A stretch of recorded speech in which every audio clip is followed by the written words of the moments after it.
มื่อนี้มาขึ้นมักต้านคือเก่า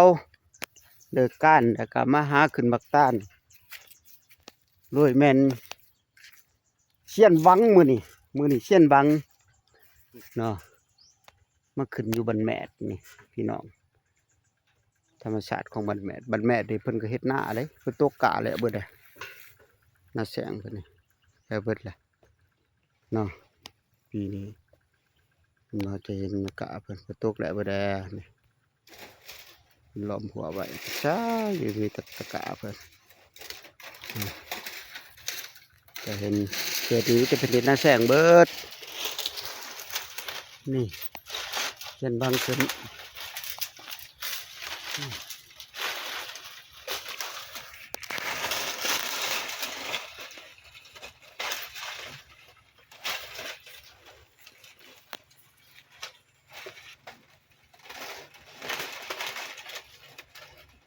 ผู้ชำนาญงานเฉพาะละ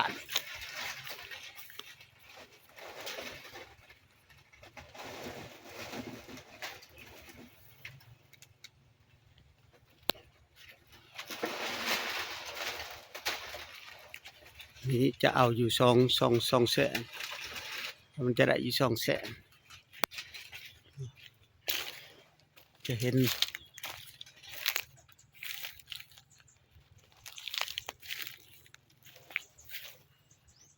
แสงนี่แสงนี่มันได้ครับแสงนี้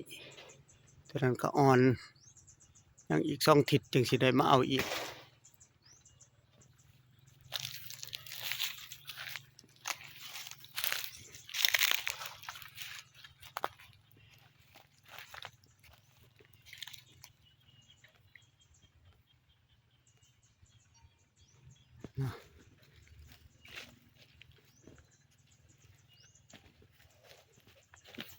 จะหน่อยก็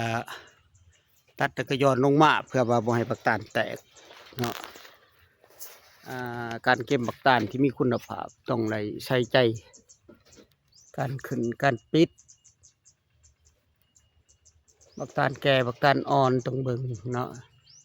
พอลูกค้าเฮานี่ผู้ที่กินนี่ได้รับบางคนก็มักแก่น้อยหนึ่งกัดกุดบางคนก็มักอ่อนซ้ำพอนวลดีบางคนก็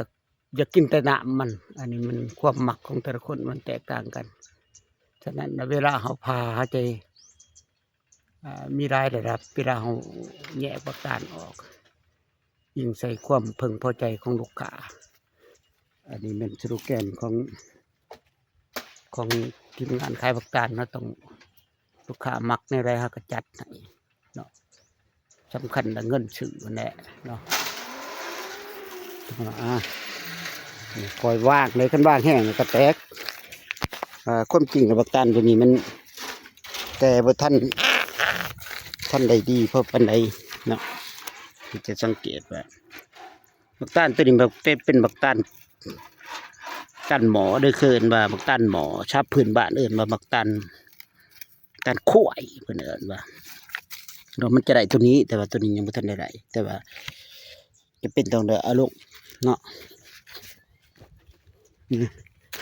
ความแตกต่างระหว่างบักตาลหมอกับบักตาลงัวนี่ตาลงัวมันจะเป็นสีนี่บักตาลหมอจะเป็นอันนี้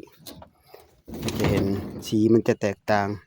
แต่ว่ารสชาติตัวนี้จะแสบกว่าชาข้าพเจ้าผู้ขาขายบักตาลขึ้นกับผู้มักอะไรก็ได้เนาะขึ้นกับผู้มักบางคนก็มักตาใหญ่แต่ว่ารสชาติมันขึ้นกับปลายดินของผู้กินหมู่เฮาก็ตอบสนองให้ได้เนาะให้จะเบิ่งมาเบิ่งอีกว่าบักตาลเบิ่งแซงนี่เบิ่งแซงตัวนี้ไล่บ่นี่ขั้นว่าเดินแก่บักตาลนี่มันจะแก่ได้รับนี่คือว่าได้เต็มอัตราตัวนี้ ลงมาไปหัวหน้าเคสวัสดีก่อนพี่น้อง